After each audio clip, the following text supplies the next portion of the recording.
bienvenue sur la plateforme audio de l'église Fireplace. Nous avons préparé ces messages dans le but de vous permettre de rencontrer Jésus et de le placer au centre de votre vie. Notre prière est que vous soyez vraiment touchés alors que vous écoutez ce message. Pour commencer, je vais avoir besoin d'un volontaire. Est-ce qu'il y a un volontaire? Ouais, une volontaire. Non, vas-y, t'étais la première.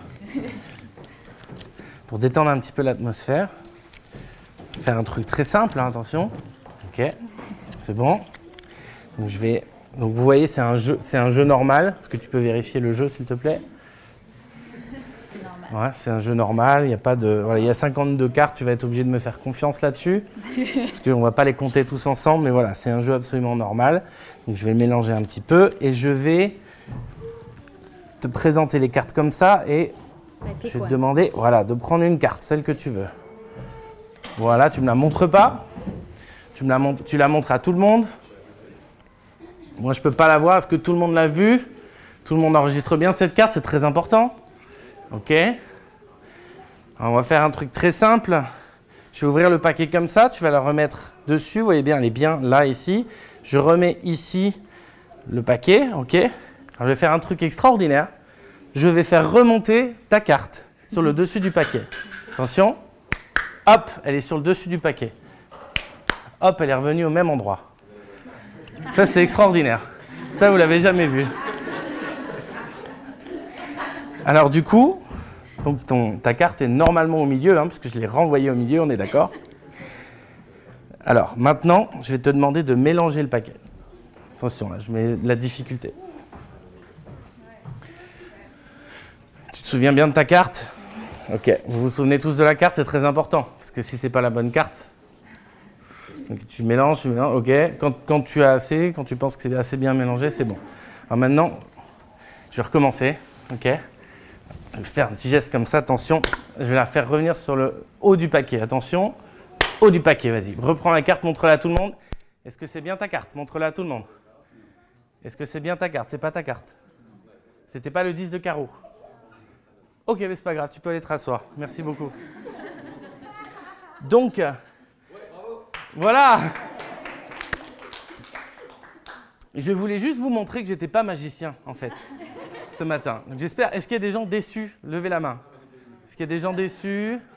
Non, les autres, ça va. Hein, les autres, ça vous a plu quand même. Hein. Vous avez quand même vu qu'à un moment, j'ai fait remonter la carte sur le dessus et remise. Ça vous a plu. Ça, vous avez trouvé le truc génial. Donc, je voulais juste vous montrer que j'étais pas magicien. Je voulais me rendre totalement vulnérable devant vous, avec un tour de magie raté. Alors, je vous assure, je vous promets, je ne vais pas faire apparaître la carte de quelqu'un. Vraiment, c'est raté, c'est fini, le tour de magie est terminé. Ce que je voulais vous montrer, c'est qu'en fait, sachant que je n'étais pas magicien, j'avais une chance sur 52 de réussir mon tour de magie. Donc, ça aurait été vraiment une question de foi. Il fallait que j'ai la faveur de Dieu pour qu'il se dise « j'ai pas envie qu'il se plante devant tout le monde ». Et peut-être j'aurais pu avoir la carte. Ça vous est jamais arrivé, vous, quand vous étiez enfant, de faire un tour de magie comme ça? Eh bien, moi, j'en suis encore là. J'en suis encore là. Alors, ce matin, j'avais à cœur de parler de quelque chose de particulier. J'ai entendu toute mon enfance parler du réveil en France. Et je pensais vraiment qu'à l'âge, j'ai 32 ans, je pensais vraiment qu'à l'âge de 32 ans, on le verrait réellement. J'ai entendu l'imminence du réveil tellement de fois que je me suis dit, c'est pas possible. J'ai un ami qui me disait, qui était enfant quand l'homme a marché sur la Lune la première fois, et il disait, on était en 1969, je pensais qu'en l'an 2000, on passerait Nouvel An sur la Lune. Vous savez, et en fait... on est déçus parce qu'on se dit tiens, on n'a pas fait grand-chose sur la Lune depuis. On a ramené quelques pierres et puis on se dit non, maintenant on va sur Mars. La Lune, en fait, on s'en fiche un peu. Et donc du coup, c'est un peu cette même. Moi, j'ai un peu cette même déception. Je vous l'avoue, de me dire tiens, j'ai entendu prophétiser sur le réveil, j'ai entendu parler vraiment de réveil, ça allait venir et tout. Et je me souviens d'une conférence à laquelle j'étais et en fait, il y avait peut-être 1000 personnes. Il y avait un prophète qui venait des États-Unis, qui était venu et qui avait dit ça y est, le réveil, qui donnait même des dates d'ailleurs. C'était assez amusant. Peut-être Nathan, tu sais de quel genre de conférence je parle. Et du coup, tout le monde était excité dans la salle, tout le monde disait « Ah oui, réveil, ah génial, tout !» Il y avait un super temps de louange, les gens tombaient par terre et tout, réveil, réveil. Et puis, une demi-heure après la fin, on se retrouvait dans le métro et on voyait les gens qui tiraient la tronche, qui parlaient à personne, tous les gens qui étaient dans cette salle.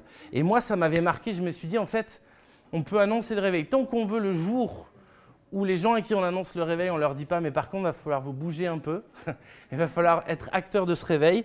Tant qu'on n'a pas ça, tant qu'on ne verra pas réellement ça, je pense qu'un réveil, on peut le repousser. Dans la Bible, il y a des choses un peu particulières parfois, où Dieu fait des bénédictions qui ne viennent pas tout de suite. Je prenais un exemple, le verset qu'on a reçu, mon épouse et moi, pour notre vie, pour notre mariage, c'était un verset hyper bateau, c'est Jérémie 29, 11. Car je connais les projets que j'ai formés pour vous, projets de paix et non de malheur, etc. Et en fait, ce qui est intéressant avec ce verset, c'est qu'il y en a beaucoup qui disent « Ah non, ça parle à Israël, ça va pour nous ». Il y en a plein qui disent « Ah ben non, en fait, on peut se l'approprier complètement ». Moi, j'aime bien dire « Ben non, c'est très simple, en fait, on peut se l'approprier parce que Dieu parle à Israël ». C'est parce que Dieu parle à Israël et qu'il leur dit « J'ai des projets de fous furieux pour vous, des trucs de malade mental, etc. machin. » Et qu'est-ce qui se passe ? Israël n'est pas dans ses projets. Est-ce que vous avez déjà réfléchi un peu à ça ? Jérémie est en train de dire, je les connais, Dieu me les a montrés, il m'a montré ce que j'ai prévu, les bénédictions, et Israël n'est pas dans ce projet. À ce moment-là, ils partent complètement en live, ils sont à 10 000 km d'être dans les projets de Dieu. Et pour moi, c'est très important, et je veux le dire ce matin, et je vais le répéter, c'est très important en fait de ne pas attendre que les bénédictions pleuvent, il faut accepter que Dieu a des bénédictions déjà et qu'il faut rentrer dedans. Et ce matin, ce que je vous invite à faire, c'est vraiment de vous poser la question, comment est-ce que je peux rentrer dans les bénédictions que Dieu a pour moi, pour ma famille, et surtout, et aussi pour cette Église. Et si on attend et si on voit plein de bénédictions qui pleuvent, parce qu'on en voit d'ailleurs, et qu'on fait rien avec et qu'on ne rentre pas encore plus dans ce que Dieu a prévu pour nous, eh bien on peut rater le coche. Et le réveil, ce matin, c'est vraiment quelque chose, j'avais à cœur de donner ce message, c'est que en rentrant dans les projets de Dieu, on peut changer la nation. Si aujourd'hui, nous ne sommes pas là où je pensais qu'on serait quand il y a 20 ans, on prêchait le réveil, ce n'est pas parce que Dieu ne veut pas envoyer le réveil. J'en suis convaincu. Il y a beaucoup de choses où j'ai entendu plein d'histoires de dire voilà, il faut préparer le terrain, il faut semer et attendre que Dieu envoie la pluie. La réalité, c'est que peut-être le terrain n'est pas encore complètement prêt, qu'on n'a pas encore bien semé. Il y a des choses qu'on doit faire, qu'on doit s'approprier avant d'en arriver là. Donc, je vais vous parler de ça et j'avais besoin, moi, de mettre quelque chose d'assez clair au début pour que vous compreniez où je vais aller maintenant avec un texte qu'on va lire plus tard. J'avais vraiment besoin de vous parler d'une chose particulière.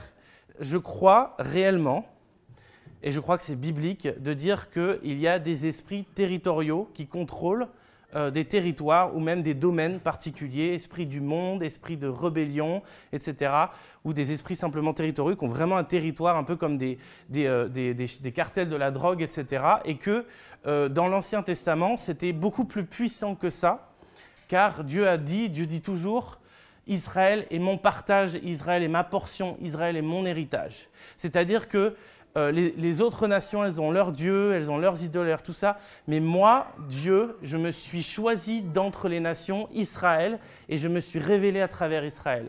Ce qui est très intéressant, c'est qu'en Jésus, Dieu a envoyé péter tout ça. C'est-à-dire qu'il y avait une autorité, un pouvoir particulier d'esprits territoriaux à l'époque de l'Ancien Testament, qui est toujours là, mais qui n'a plus la première place. C'est-à-dire que nous, en tant que croyants, on peut arriver n'importe où, en groupe, et faire envoyer péter les esprits territoriaux.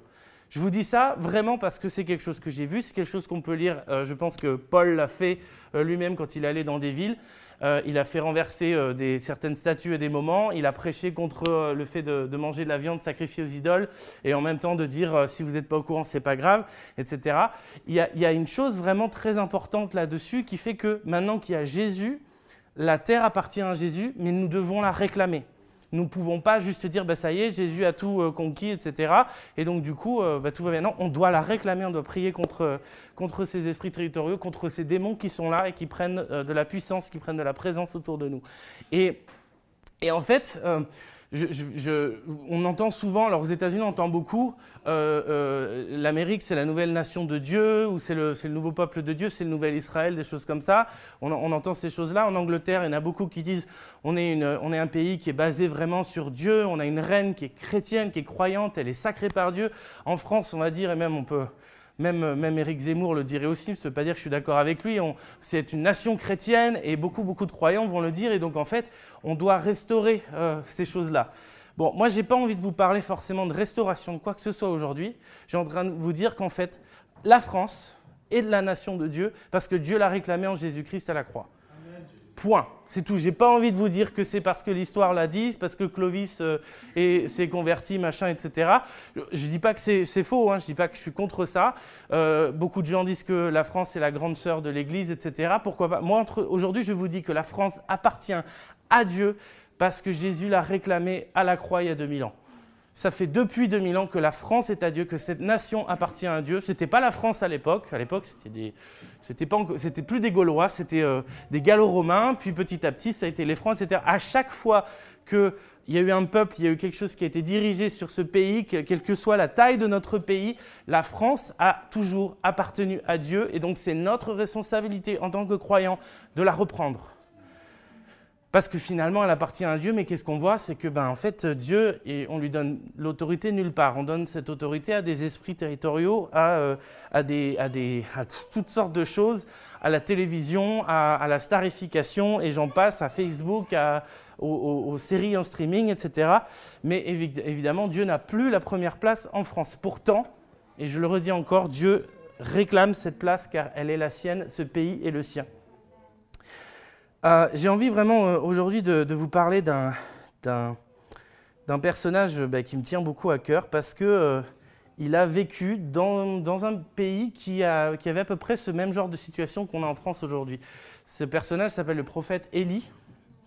Et je vais vous remettre un petit peu dans le contexte avant qu'on se remette dans cette histoire. Mais le prophète Élie, dans le livre 1 roi, il est arrivé après quelques rois en Israël pour essayer de faire revenir Israël, le royaume du Nord, à lui. Alors, je vous remets dans un contexte, ok?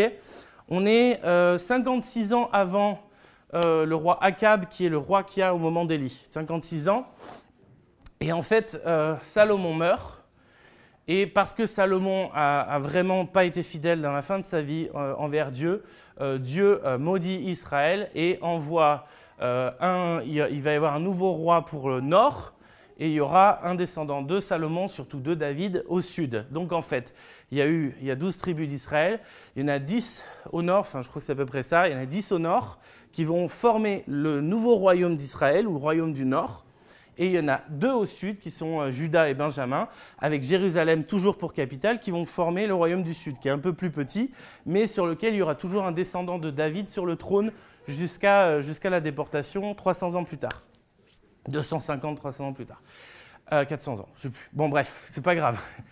Et ce qui se passe donc à ce moment-là, c'est que donc on a 2 histoires séparées en fait, qui viennent se retrouver de temps en temps, même avec des guerres entre ces deux royaumes.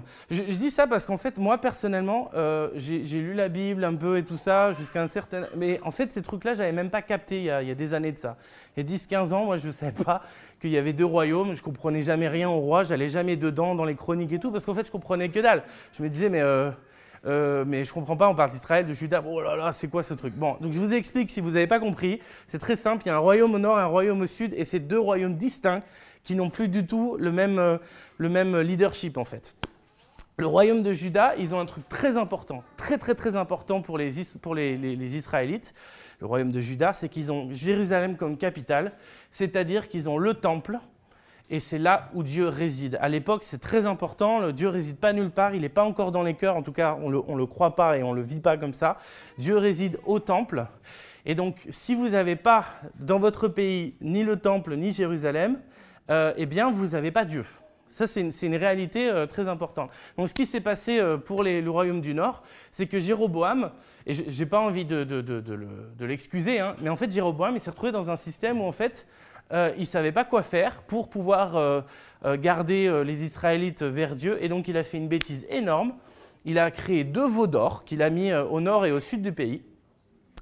et il a dit, voici le Dieu qui vous a fait sortir d'Égypte. Et à aucun moment il a créé un nouveau Dieu en fait. Il a simplement, comme les Israélites l'avaient fait au pied du Sinaï auparavant, des siècles auparavant, il a simplement essayé de donner une image de Dieu pour dire en fait la présence de Dieu habite dans ces idoles. Parce que la réalité c'est qu'on croyait à l'époque dans les autres pays que la présence d'un Dieu pouvait habiter une idole. C'est pour ça qu'en fait c'était très important, c'était sacré. Donc voilà ce qui se passe. On a Jéroboam, le premier roi du royaume du Nord, qui fait cette erreur, ce péché. Et en fait ça va entraîner au cours des 56 années qui suivent plein de rois qui sont plus mauvais les uns que les autres et qui vont laisser rentrer d'autres idoles les uns après les autres. Et on arrive enfin à ce roi qui s'appelle Akab.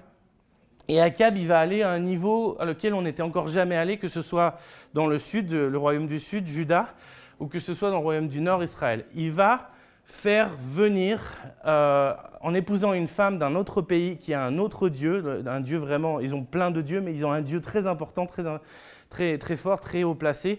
Il s'appelle Baal. Il va épouser une femme. Et cette femme, elle va, en fait, c'est très intéressant, Jézabel, donc ça va être sa femme. Jézabel, ça veut dire qui est le maître, qui est le prince. C'est quelqu'un qui, son rôle, en fait, c'est de venir vous dire, de protéger, en fait, sa divinité à elle. C'est de mettre même le doute aussi, hein, finalement. Vous croyez que c'est Dieu? Ben moi, je vais arriver avec mon Dieu, et je vais protéger mon Dieu pour le faire entrer dedans. Et cette femme, Jézabel, elle va faire tuer tous les prophètes, en tout cas tous ceux qu'elle peut, en Israël, donc en Israël, royaume du Nord, tous les prophètes qu'elle peut. Et en fait, il y a un homme, Obadiah, qui va réussir à sauver 100 prophètes et puis les cacher dans une cave, et ça c'est pour le reste de l'histoire. Mais en gros, il reste 100 prophètes plus Élie. Élie qui, lui, il est en roue libre. Hein. Élie... Dieu lui dit, attends, va pas là, c'est pas bon pour toi, va plutôt ici, ok, ici j'ai donné des vivres à quelqu'un pour te nourrir, machin, et Élie, il est en mode GPS, guide par le Saint-Esprit, il peut ne pas se cacher parce que Dieu le prévient avant, et Dieu est vraiment en train de le protéger. Et donc cette Jézabel, elle va faire tuer la grande majorité des prophètes en Israël, et elle va les remplacer. Elle va mettre 450 prophètes pour Baal et 400 prophètes pour, je crois que c'est Astarté, je ne suis plus sûr, mais en tout cas pour une autre divinité. Donc elle va vraiment tout remplacer, elle va tout casser. Il n'y aura plus rien à ce moment-là qui montrera, qui va témoigner de la présence de Dieu en Israël, et que le fait que Israël et en fait son Dieu, ce soit Dieu. D'accord ? Alors, si je vous ai parlé d'esprits territoriaux, de choses comme ça avant, c'est que dans l'Ancien Testament, c'est très important, parce que les Juifs comprennent ce système, comprennent ce concept. Quand vous êtes dans une terre qui appartient à Israël, à un Dieu, c'est Dieu lui-même, c'est le seul qui a toute autorité sur cet endroit. Il y a quelque chose qui se passera un peu plus tard avec Élisée. J'aime bien ce passage. Élisée va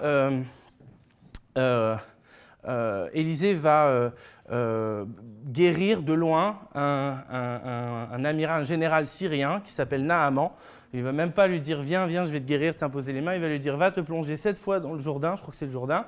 Et puis cet homme va être guéri. Alors cet homme, il a un autre Dieu, il vient de Syrie, il n'a pas le Dieu d'Israël. Et ce qu'il fait, c'est qu'il reconnaît que le Dieu d'Israël est plus fort que tous les autres dieux. Donc qu'est-ce qu'il fait? Est-ce que vous vous souvenez ce qu'il fait? Ceux qui connaissent un peu cette histoire à ce moment-là. Ça vous donne une idée ou pas?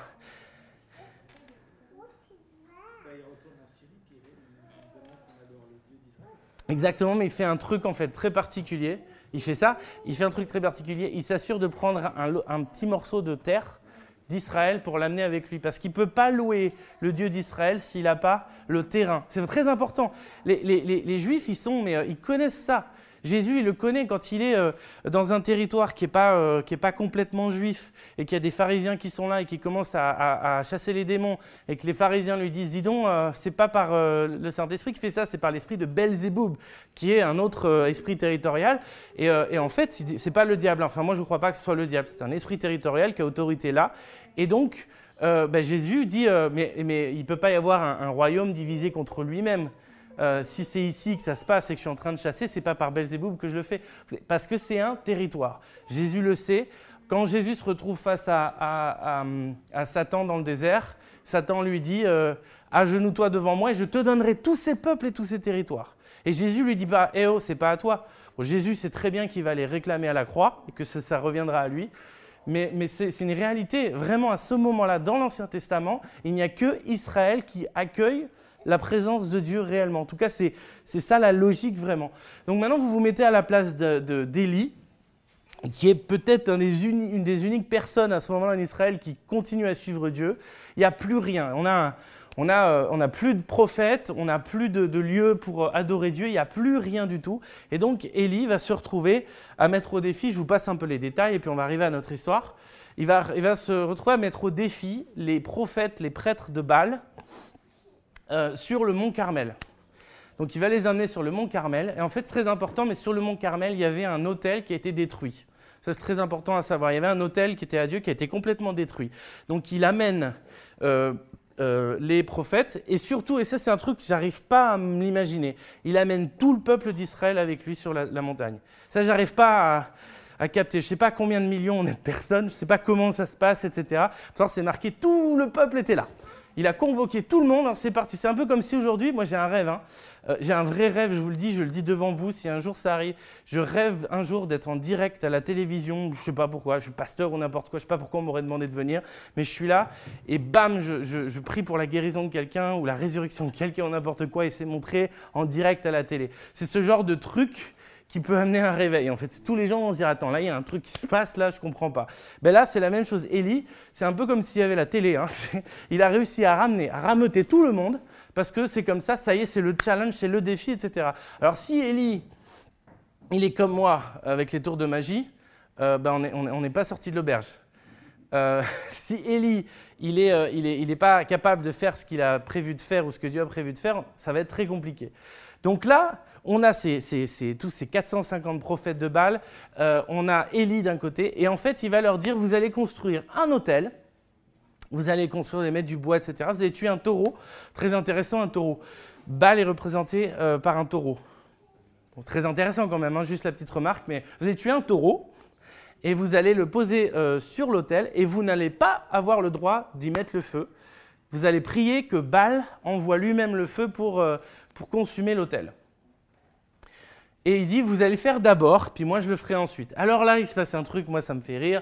C'est une histoire drôle quand même en fait, parce qu'ils sont là, ils sont 450, ils sont tous autour d'un autre. Alors il faut imaginer la scène quoi. Il faut juste, j'imagine qu'il y a des petits, on doit être un peu sur une plaine, sur un plateau, je pense, un truc comme ça, pour qu'il y ait tout le monde tout autour, un peu sur des rochers, machin, regardez.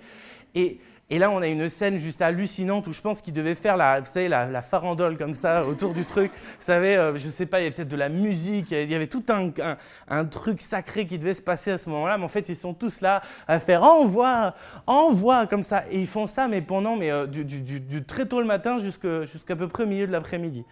Début, milieu de l'après-midi. Et ils font ça pendant des heures. Et honnêtement, il faut vraiment je vais essayer de dire ça bien, avoir du courage pour être Élie à ce moment-là, tout seul, qui croit en Dieu à ce moment-là, pour arriver à se moquer d'eux parce qu'il sait très bien que lui, ça va marcher. Il faut vraiment imaginer un peu le délire, quoi. Vous avez des gars qui sont là comme ça, et lui, il est en train de leur dire, imaginez, qu'est-ce qui se passerait si ça marchait? Qu'est-ce qui se passerait s'ils avaient une chance sur 52 que finalement, Baal, il fonctionne? Là, il dirait, ah ouais, non, mince, je me suis planté, là je les ai amenés ici, et puis finalement ils ont réussi à mettre le feu. Non, Élie, il est là et il fait, criez plus fort! Il ne vous entend pas, il doit être sourd! Alors pour histoire, juste pour savoir, ça fait 2 ans, à peu près 2 ans qu'il y a une sécheresse dans le pays qui a été envoyée par Dieu, parce que Dieu a toujours le contrôle sur Israël à ce moment-là. Vous pouvez faire ce que vous voulez, vous pouvez mettre Baal, vous pouvez faire des trucs de diabolisme, etc., machin. À ce moment-là, Dieu a toujours le contrôle sur Israël. Et donc, Baal, il ne peut rien faire. La divinité, le démon qui est derrière ça, ne peut rien faire pour contrer cela. Et donc, il faut savoir que Baal, c'est le dieu du temps, en fait. C'est le dieu de la météo. C'est lui qui fait pleuvoir, etc., pour les habitants des pays aux alentours. Et donc, à ce moment-là, eh bien, on a une sécheresse incroyable dans le pays et on essaye de sortir de cette sécheresse en priant Baal et tout. Donc à ce moment-là, de dire, Baal, il faut que tu envoies le feu sur notre holocauste. C'est aussi annonciateur que c'est lui qui a le pouvoir et que derrière, la sécheresse va s'arrêter. Alors, ils font ça pendant toute une journée entière, jusqu'au milieu de l'après-midi. Et puis, je pense qu'à un moment, c'est pas vraiment expliqué, mais je pense qu'à un moment, ils sont tous allongés par terre. Ils n'en peuvent plus. Ils ont prié comme des fous furieux. Ils ont demandé, il ne s'est rien passé. Alors, vient le tour maintenant d'Élie. Alors, Élie, il va prendre 12 pierres parce qu'il veut restaurer cet autel qui a été perdu. Il va reconstruire cet autel avec ce qu'il peut. Et donc, il va prendre 12 pierres, une pour chaque tribu d'Israël, pour dire, voilà, ça, c'est le Dieu d'Israël. On parle, donc il va revenir vraiment à ça, rappeler qui est le Dieu, simplement pour dire, et qui vous êtes, rappeler l'identité au peuple. Il va faire ça, il va mettre le bois, il va couper des morceaux, et là, il va faire un truc complètement fou. Et moi, franchement, je vous le déconseille. J'ai fait un niveau de foi énorme. Il va dire aux gens qui étaient là, bon, ça me fait rire les gens qui étaient là, je ne sais pas qui c'était, mais il va dire aux gens qui étaient là, ce que le passage dit, de prendre des grosses cruches d'eau et de verser le contenu tout autour, dessus, enfin, donc ils vont en mettre de l'eau, mais alors ils vont complètement mettre de l'eau partout. C'est-à-dire que je ne sais pas si vous avez déjà essayé de faire du feu pendant qu'il pleut, ça fait 2 jours qu'il a plu, le bois il est éponge, vous savez et tout, c'est juste impossible. Il faut vraiment faire un travail incroyable pour arriver à mettre le feu. Donc il a tellement la foi, Élie, on ne sait pas si Dieu lui a dit de faire ça ou si juste il se dit bah, moi je m'en fiche, je vais jusqu'au bout, enfin bref, il balance des trucs d'eau, des trompes d'eau dessus. Quand c'est fait, il dit refaites-le encore. Donc les autres, ils y arrivent encore, ils se disent mais le type est dingue, le type est complètement fou. C'est-à-dire, ok, tu as gagné dans le sens où ils n'ont pas réussi à le faire, mais toi, il va falloir que tu y arrives aussi. Et puis à ce moment-là, il ne crie pas. Ça, c'est très important. Il ne crie pas, il ne se met pas à crier. À ce moment-là, il rend grâce à Dieu, il prie et dit ok Seigneur, allume le feu maintenant. Et là, il y a un feu qui descend du ciel, blam, et qui consume l'autel de l'Éternel. Et à ce moment-là, c'est marqué que tout le peuple d'Israël voyait ça. Ils voyaient ça et je pense qu'ils ont dû applaudir en fait. Je pense que ça a dû être le truc yes. Ils voient ça et ça y est, ils reconnaissent que Dieu est bien le Dieu d'Israël. Et ils vont se jeter au commandement d'Élie, ils vont se jeter sur les prophètes de Baal et ils vont tous les égorger. Bon, voilà, ils vont tous les égorger. Mais c'est comme ça en tout cas que ça se passait à l'époque. Voilà, vous nous avez menti, vous nous avez fait croire qu'on avait un autre Dieu, etc., etc. Et bien aujourd'hui, vous êtes finis. C'est fini, il n'y a plus rien. Donc c'est une énorme victoire pour Élie. Je vais m'arrêter là parce que il y a plein, il y a une suite à l'histoire. Il y a Jézabel qui va essayer de tuer Élie. Élie va être du coup dépressif dans cette histoire. Il va même dire je préfère mourir, Seigneur. Il se dit je ne comprends pas. Ça y est, Dieu s'est révélé devant tout Israël enfin. Israël a reconnu. Et puis derrière, on continue à souffrir, on continue à voir ces choses-là. Mais je veux m'arrêter quand même sur ce côté d'Israël qui reconnaît Dieu. Alors. Dans ce texte, en fait, il m'encourage énormément parce que je pense qu'on peut avoir plein de différentes manières de prêcher sur ce texte. Moi, il y a quelque chose qui est sorti assez fortement quand je me posais la question du réveil. Comment est-ce qu'on amène une nation à changer ou même une personne? Je pense qu'on peut… Dans tout ce que je vais dire, c'est aussi de l'évangélisation. C'est comment vous amenez quelqu'un à la conversion, en fait. De la même manière que vous amenez une nation à la conversion. Je pense qu'en tant que peuple, en tant qu'Église, on peut vraiment avoir ce rêve d'amener notre nation à la conversion. On peut l'avoir aussi en tant que personne. Mais si c'est vous individuellement, vous pouvez aussi le prendre comme ok, quel est le voisin à qui j'ai envie de parler, quelle est la personne de ma famille avec qui j'ai envie de parler du Seigneur. Et il y a plusieurs points en fait que j'aimerais soulever. C'est bon, tu as les points. Donc le premier point que ce passage est en train de nous dire, c'est reconnaître ce que vous combattez. Alors, c'est très important, si j'ai mis ce point-là, donc il y aura 6 points, juste pour vous dire. Le premier point, reconnaître ce que vous combattez, c'est vous devez savoir, absolument, nous devons savoir en tant que Français, quel est l'enjeu spirituel qu'il y a sur la France. À ce moment-là, Élie, c'est très bien, c'est facile à l'époque, malheureusement, c'est dur à dire, mais c'est facile, il y a des dieux, il y a des divinités, il y a des idoles, on sait qui est derrière, on peut comprendre les idoles.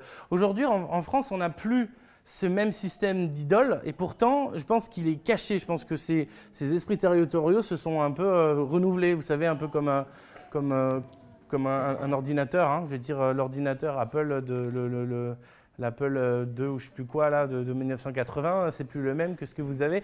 Ben, c'est la même chose, hein, ces esprits territoriaux, ils sont updatés. Moi, j'ai envie de vous parler de trois esprits, de trois choses spirituelles qui sont très très très fortes sur notre pays, que peut-être vous connaissez ou peut-être vous n'étiez jamais posé la question. Ces trois choses, c'est l'esprit de rébellion. Alors, pour l'esprit de rébellion, qu'est-ce qui se passe? Très simple. Le diable travaille au travers de l'histoire sur des années et des années pour enchaîner nos pensées et notre culture dans un système qui devient finalement le nôtre. D'accord ? Je ne vais pas dire que c'était une bonne chose ou une mauvaise chose, mais il s'est passé un truc très important qui nous a gardés. À partir du moment où la philosophie des Lumières a commencé, etc., on est allé jusqu'au bout de notre rébellion en coupant la tête de notre roi. Couper la tête, ça veut dire couper, vous savez, hein, c'est marqué dans la Bible, la tête, c'est vraiment, ça représente l'autorité. Couper la tête de notre roi, ça a été un élément dans notre histoire qui a vraiment voulu dire « nous n'avons ni Dieu ni maître, nous n'avons personne au-dessus de nous ». Depuis cette époque, notre culture est devenue une culture rebelle, vraiment. Il suffit de regarder le nombre de grèves qu'on a, il suffit de regarder, on n'a jamais été content avec nos présidents, on a toujours des raisons, je sais bien, on n'a jamais été content avec nos leaders, on est toujours en train de critiquer les leaders, on attaque les leaders en permanence, c'est vraiment une culture que nous avons, et il faut être d'accord, il faut comprendre que c'est réel. L'esprit de rébellion, c'est réel sur la France. Si vous ne comprenez pas ça, si vous ne le voyez pas, je vous invite vraiment à vous poser un peu, à regarder juste l'attitude des gens. Et les gens râlent, pourquoi? Parce qu'ils sont rebelles. C'est comme ça. Donc ça, c'est un premier qui est très important. Il y en a un deuxième, c'est le déni de grâce. Alors le déni de grâce, il a pris son apothéose dans la France d'après-guerre, d'après-Seconde Guerre mondiale. C'est vraiment intéressant parce que je me le rappelle sans arrêt. J'ai grandi, moi, personnellement, en étant enseigné que la Deuxième Guerre mondiale en France a duré de 1939 à 1945. On parle de la guerre de 39-45. Or, officiellement, c'est en France, hein, attention, la guerre mondiale, c'est très difficile de dire parce que même elle peut avoir commencé avant pour certains, 38, 36, etc. Mais la réalité, c'est qu'en France, nous, on parle toujours de la fameuse guerre de 39-45. Or, la guerre pour les Français, elle a duré de 1939 à 1940. Si vous ne le saviez pas, je vous donne l'info. On a perdu la guerre, en fait. On l'a perdue complètement. On a perdu, on a été occupé, on a été asservi par les nazis. Et il y a effectivement 1, 2, 3% des Français qui se sont retrouvés dans la résistance et qui ont, ils ont dit « nous n'avons pas perdu » et qui ont continué à résister de manière underground, comme on dit. Mais la réalité, c'est que notre pays, notre président a capitulé, notre pays a capitulé. Ça, c'est une réalité qu'on doit accepter. Charles de Gaulle, lui, a créé une forme de propagande, parce que c'est quand même ça aussi, de dire la France n'a pas perdu. Hein. Quand il a fait un appel à la résistance, il a dit la France a perdu une bataille, mais pas la guerre.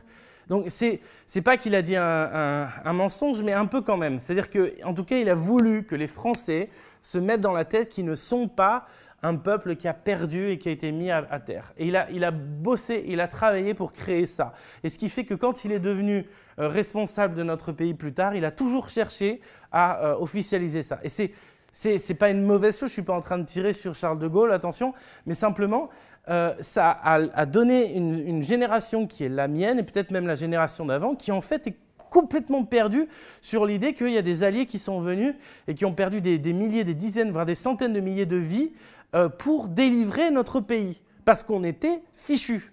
Alors, je ne dis pas que notre pays n'a pas donné des informations capitales, etc., mais notre pays, il faut l'accepter, était fichu. Eh bien aujourd'hui, nous avons des générations qui ne comprennent pas du tout ça. Et moi, je pense qu'on est allé en Normandie, bon, on est allé à 17h09 au cimetière, juste pour savoir. Hein, Omaha Beach, si vous voulez aller au cimetière des Alliés, ça ferme à 17h. On est en France, on ferme les cimetières à 17h. On était super heureux d'avoir fait toute la route jusque là-bas, arriver à 17h09 et voir porte fermée. Bon, mais il faut aller une fois dans sa vie, regarder les milliers de tombes, qu'elles soient anglaises, qu'elles soient américaines, les tombes alliées, pour se rendre compte qu'en une journée, même en une journée, combien de vies ont été perdues pour délivrer notre pays. Aujourd'hui, on est dans une culture qui a complètement oublié la grâce. Pour comprendre la grâce, il faut comprendre qu'on ne peut pas se sauver nous-mêmes. Mais notre pays, on a l'impression qu'on a gagné la guerre avec les alliés. Et oh, c'est vraiment ça. C'est vraiment ça. Déni de grâce. Aujourd'hui, en France, on ne comprend plus la grâce. Vous donnez un billet de 50 € dans la rue à quelqu'un comme ça, il va dire « j'en veux pas, moi, qu'est-ce que c'est ? Il ne va même pas se dire « oh, ben merci, c'est cool ». Enfin, il y a un truc qui ne fonctionne pas là. Imaginez, vous mettez l'esprit de rébellion, je n'ai ni Dieu ni maître, et le déni de grâce ensemble. Comment est-ce que vous pouvez accepter que Jésus est votre sauveur, donc grâce, et que Jésus est votre Seigneur, donc la seigneurie qui va à l'encontre de la rébellion. Donc déjà, vous comprenez, on comprend pourquoi notre pays a si peu de chrétiens. C'est les deux plus gros. Il y en a un troisième que je trouve intéressant aussi, c'est que justement pour les gens qui ont peut-être une notion de grâce et qui sont pas trop rebelles, il y a un troisième esprit. Est-ce qu'il y en a qui pensent à un esprit là en particulier ou pas un gros truc sur la France? C'est intéressant. Je pense que ça peut être dans l'esprit de rébellion ou dans le déni de grâce et tout. En fait, moi je pense simplement à l'esprit religieux. Je crois que c'est les trucs... Alors moi, personnellement, quand je vais en Normandie ou en Bretagne, c'est encore plus fort. C'est un truc où tu vois la Vierge Marie partout. Tu vois vraiment, c'est une idolâtrie en fait, qui est là, présente. Les gens sont dans un système religieux quand ils vont à l'église, absolument pas dans un système de relation. Et on en parle tout le temps, on dit attention, religion et relation, c'est pas la même chose. Un esprit religieux, c'est très important. On l'a dans nos églises aussi protestantes, évangéliques, charismatiques, pentecôtistes, on l'a partout. Et c'est très fort et c'est très puissant. Je voulais donner des petits exemples. Par exemple, donc j'ai eu l'occasion de prêcher sur un parking. Je me souviens de parler avec une femme pendant 1 heure et lui prêcher l'évangile. Et je ne comprenais pas dans son discours, elle était fermée, quoi. Elle était fermée au message. Et à un moment donné, je dis « Seigneur, donne-moi une parole de connaissance, quelque chose ». Et là, j'ai un truc qui me vient à l'esprit, que c'est ses parents, elle avait peut-être une quarantaine d'années, que c'est ses parents qui payent son appartement. Et en fait, je lui ai dit, est-ce que tu es comme ça?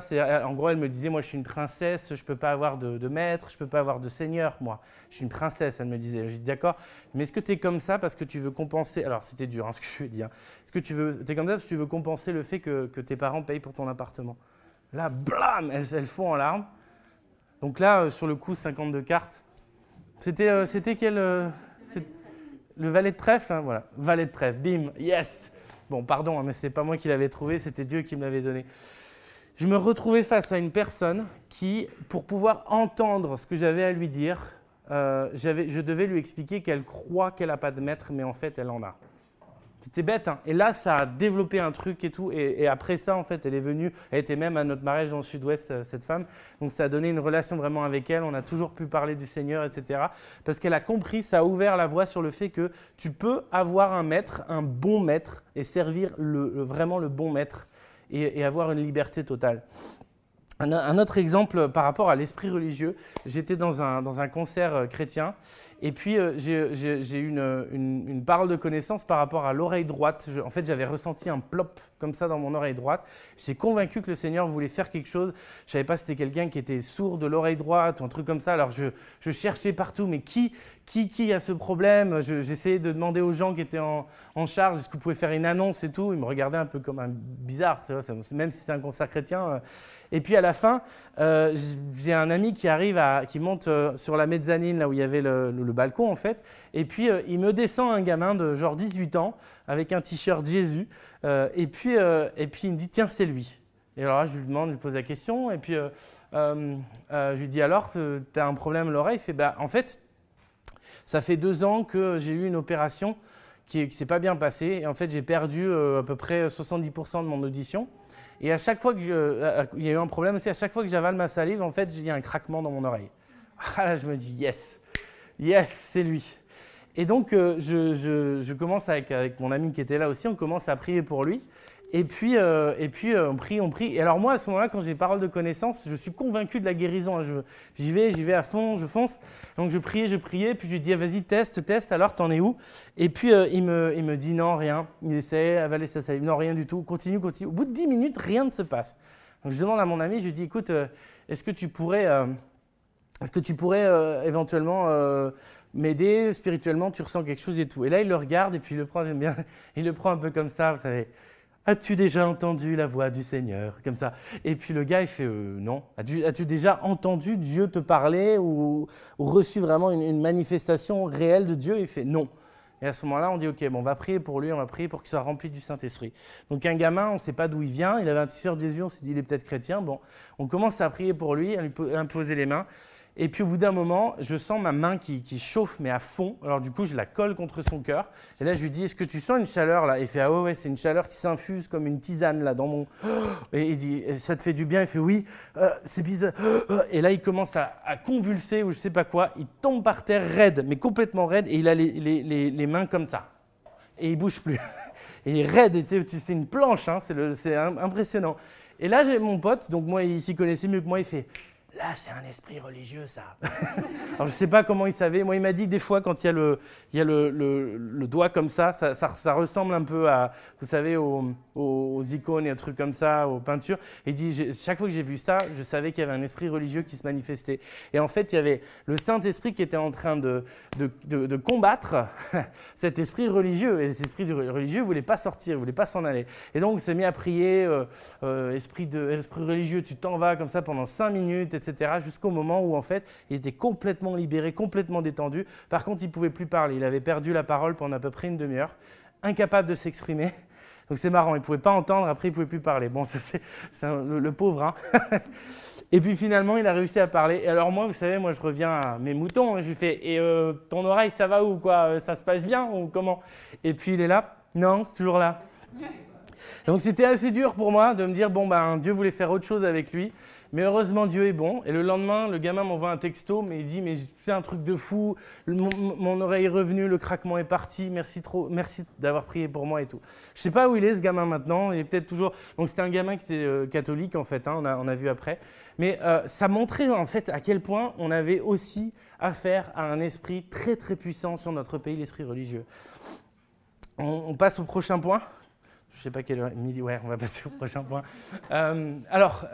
Emmenez les gens sur votre terrain. Alors, ce que fait Élie, c'est très, très, très intelligent. C'est très intelligent, c'est qu'il prend tout le monde et il les amène à un endroit stratégique parce que c'est un endroit qu'il connaît. Donc, on avait parlé de terrain, de territoire avant. C'est très important de savoir que ce n'est pas toujours facile d'aller à un endroit où Dieu n'est pas encore. Moi, j'ai personnellement vécu ça en jouant pendant 4 ans des chants de louanges dans un bar. C'était un truc qu'il fallait amener la présence de Dieu parce qu'il n'y était pas, quoi. Et donc, c'est toujours beaucoup plus facile et adéquat, en fait, d'avoir des gens qui viennent sur notre terrain. C'est pour ça que ce n'est pas idiot et que ça a toujours un sens d'amener les gens à l'église, d'amener les gens dans votre maison, d'amener des gens dans une atmosphère spirituelle où en fait il n'y a pas de socle spirituel au-dessus qui bloque en fait les choses.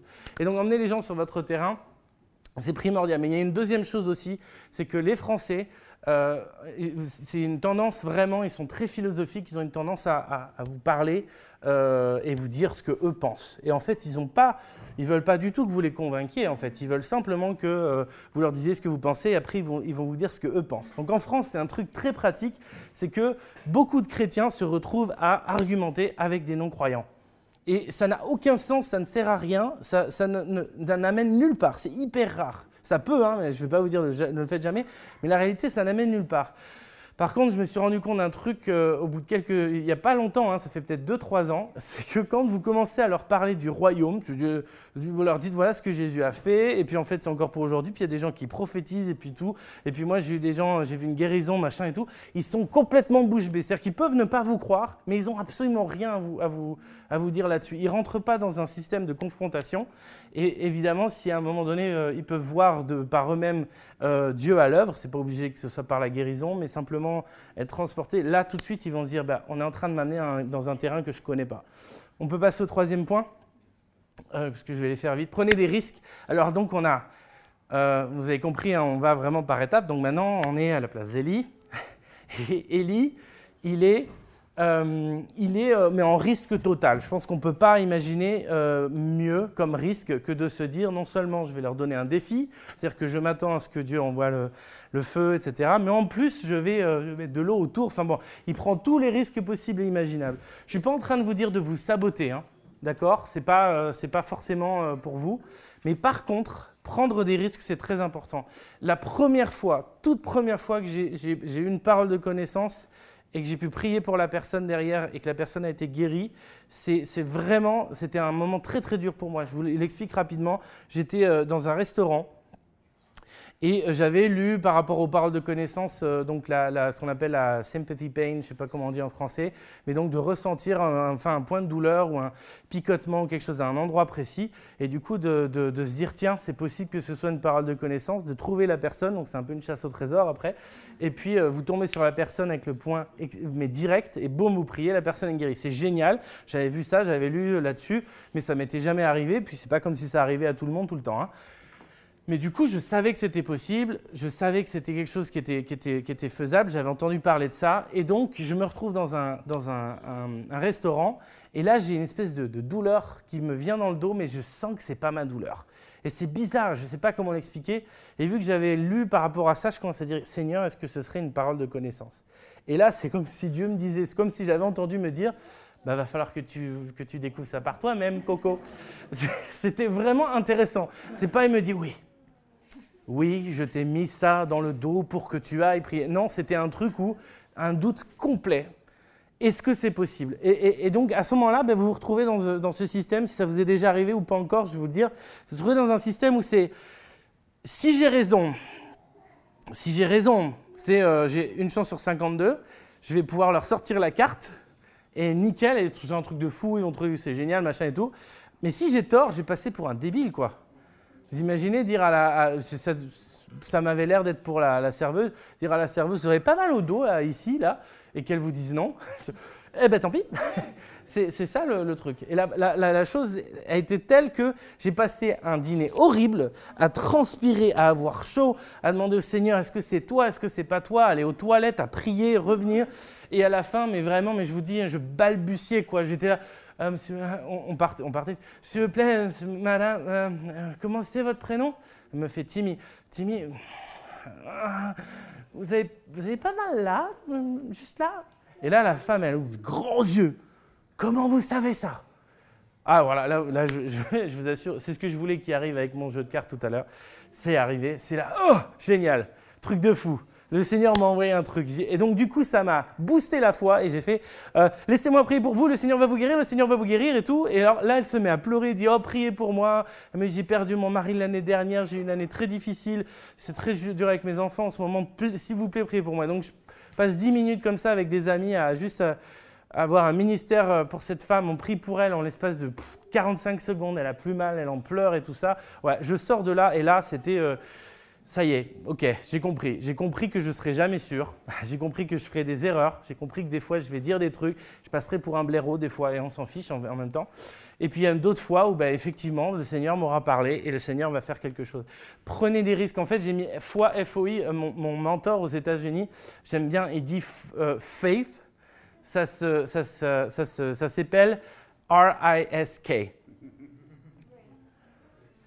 C'est un peu, moi j'aime bien cette image, c'est un peu comme, vous savez, une porte de magasin, les portes qui s'ouvrent toutes seules. Honnêtement, si le truc ne marche pas bien, vous pouvez vous prendre la porte dans la tronche. Je ne sais pas si vous est déjà arrivé de vous faire « Oh, non, c'est toujours pas ouvert, non, ça ouvre ». Ça vous a déjà fait ce truc-là ? La foi et le risque, c'est un peu la même chose. Il faut vraiment comprendre et avoir confiance dans la technologie de Dieu. Il faut avoir confiance dans la technologie de Dieu et pour X raisons, des fois, Dieu va permettre que sa technologie ne fonctionne pas, peut-être pour vous apprendre quelque chose, peut-être, vous ne savez pas. Et donc, des fois, vous allez vous prendre la porte, c'est vrai. Mais il faut vraiment comprendre une chose, c'est que si vous ne prenez pas de risques, si vous ne prenez pas des risques vraiment pour le Seigneur, vous ne verrez rien arriver. Ça, c'était vraiment un point important que je voulais dire aujourd'hui. On peut passer au point suivant. Soyez prêts à mourir à vos intentions. Très rapidement, ce que Élie fait, c'est pas juste se dire, allez, je vais mettre de la flotte comme ça, ils vont être bien, ils vont en prendre plein la vue. Ce que Élie fait, c'est qu'il meurt à son holocauste à ce moment-là. Il meurt à son holocauste, c'est-à-dire qu'il est en train de dire, je suis prêt à ce que ça ne marche pas. C'est très intéressant en fait dans sa démarche. Il est en train de dire, j'ai tellement confiance en toi, Dieu, je suis même prêt à ce que ça ne marche pas. C'est plus moi face à eux, c'est toi face à eux, Seigneur. Donc, tu n'as pas besoin que ce soit sec ou que ce soit mouillé. C'est une image absolument incroyable du baptême pour moi. C'est le baptême, quand vous le vivez comme quelque chose, comme moi je l'ai vécu finalement, j'ai été baptisé enfant au départ, et vous le vivez comme quelque chose ça peut être très beau, hein, mes parents ont pris un engagement pour moi, etc., etc.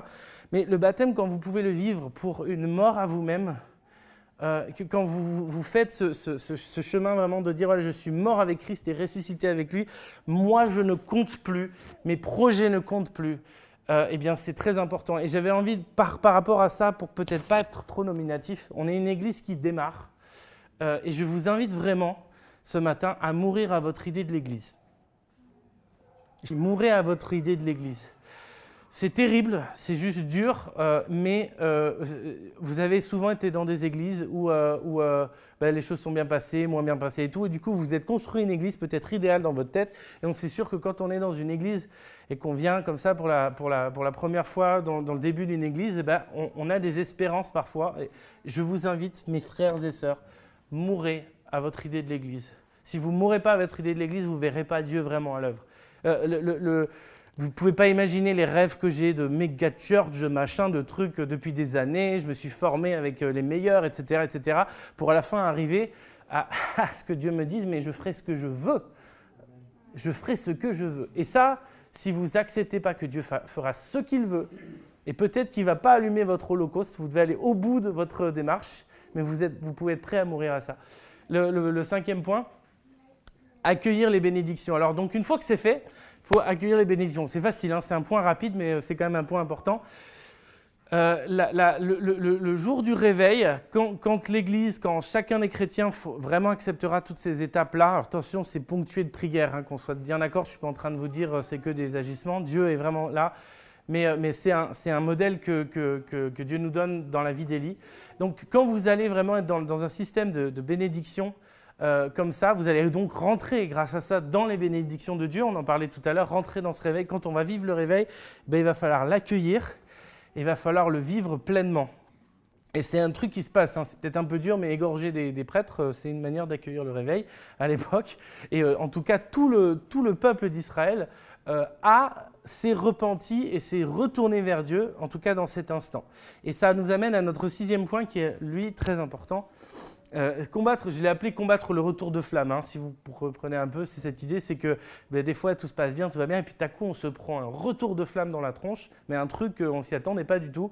Mais en fait, la réalité, c'est que le diable, ses démons, ses esprits territoriaux, tout ce qui est en charge en fait des mauvaises choses, on va dire, pour le dire simplement, eh bien, n'est pas content qu'il y ait des bénédictions qui arrivent, puisqu'ils essayent de les bloquer, ces bénédictions. Baal essayait de bloquer des bénédictions de Dieu. Ce qui va se passer à ce moment-là, c'est que Dieu va faire pleuvoir sur Israël, enfin, pour la première fois en 2 ans. Et ce n'est pas Baal. Il voulait bien montrer que ce n'est pas Baal qui fait pleuvoir, c'est Dieu. Eh bien, c'est cette même chose, c'est à ce moment-là. Jézabel, qui est la protectrice de Baal à l'étranger, c'est son rôle, eh bien, elle va tout faire pour que ça ne prenne pas, ce feu ne prenne pas. Et c'est important de parler de ce feu-là, parce que qu'est-ce que nous sommes aujourd'hui? Nous sommes un feu. Je pense qu'on est sous des bénédictions en ce moment, et je pense qu'il y en a un, ou plusieurs en tout cas, qui ont vraiment envie que ce feu ne prenne pas.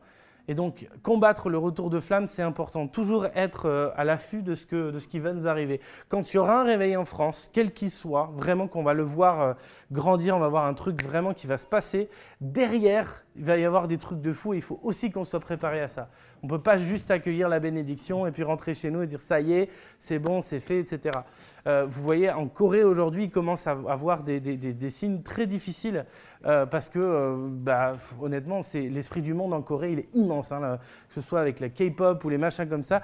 Le pays qui avait 1% d'évangéliques jusque dans les années 50, qui a explosé à 50% d'évangéliques jusque dans les années 2000, aujourd'hui, ils sont allés au bout, et maintenant, retour de flamme, et ils commencent à avoir des gros problèmes spirituels de tous les côtés.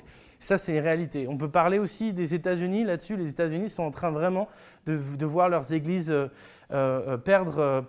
Et c'est intéressant, quand moi j'ai l'occasion de parler aux États-Unis, je leur dis toujours, en France, on est là où vous risquez d'être dans quelques années. Donc on peut même vous aider un peu à ne pas aller vers là. Il y a presque un moment où, ça y est, les Français commencent à être utiles dans le monde, parce que nous, on sait gérer quand il n'y a pas grand-chose qui se passe. Voilà. Et du coup, on est en train de voir dans des pays qui ont vraiment vécu des réveils, des choses puissantes, on est en train de voir des choses qui sont en train de retomber. Donc ça, c'est un truc auquel on doit être préparé, parce que notre but, c'est vraiment de préparer le retour du Seigneur, préparer le chemin du Seigneur. Donc on ne veut pas voir quelque chose retomber derrière. Et ça, c'est vraiment face à nous. Je vais arrêter parce que du coup, vous imaginez que j'avais plein de trucs à dire. Je vous invite à vous lever.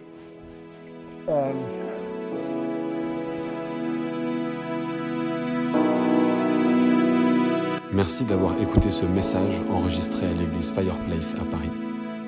Si vous souhaitez avoir plus d'informations sur nous et nos activités, rejoignez-nous les dimanches matins à 10h30 au 78 rue de Sèvres. Ou bien connectez-vous sur notre page Facebook ou sur notre site web églisefireplace.com.